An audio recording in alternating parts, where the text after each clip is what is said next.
ഗുരുവായൂർ ക്ഷേത്രത്തിൽ ഒരു കയറും കുമ്പളങ്ങിയുമായിട്ട് പടിഞ്ഞാറേ നട വഴി പ്രവേശിച്ച് കിഴക്കേ നടയിലെ കൊടിമരച്ചുവട്ടിലെ ഭണ്ഡാരത്തിന് മുകളിൽ കയറും കുമ്പളങ്ങിയും ഭക്തിപൂർവ്വം സമർപ്പിച്ച് ജാതകത്തിലെ വ്യാഴദോഷം തീർത്ത് അനുഭവയോഗം ഉണ്ടാക്കി തരണമേ എന്ന് ഭഗവാനോട് പ്രാർത്ഥിക്കുക.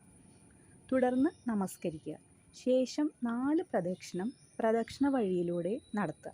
എന്നിട്ട് വീണ്ടും ദർശനം നടത്തണം. തുടർന്ന് യഥാശക്തി, അതായത് നമ്മളെക്കൊണ്ട് സാധിക്കുന്ന വഴിപാടുകൾ നടത്തി ഭഗവതി നടവഴി പുറത്തേക്ക് പോവുക. ഈ അനുഷ്ഠാനം ഒരു തവണ എങ്കിലും നടത്തിയാൽ മതിയാവും. വർഷം തോറും നടത്തിയാൽ അത്യുത്തമമാണ്. യശോദ ഭഗവാനെ ബാല്യകാലത്ത് ഉരലിൽ കെട്ടിയിട്ടതിൻ്റെ ഓർമ്മപ്പെടുത്തലാണ് ഈ ചടങ്ങ് എന്നറിയപ്പെടുന്നു. ഭാഗവതത്തിലെ പ്രധാന കഥാഭാഗം ആണിത്. ജാതകത്തിലെ വ്യാഴദോഷം, ശനിദോഷം എന്നിവ ഗുരുവായൂർ ക്ഷേത്ര ദർശനത്തിലൂടെ പരിഹരിക്കപ്പെടും എന്നാണ് വിശ്വാസം. ജാതക ഗ്രഹനിലയിലെ ദോഷവശങ്ങളെ നിർവീര്യമാക്കാൻ ഗുരുവായൂരപ്പന് സാധിക്കും. ഈ വിഷയത്തിൽ ഒരുപാട് അനുഭവസ്ഥർ ഉണ്ട്.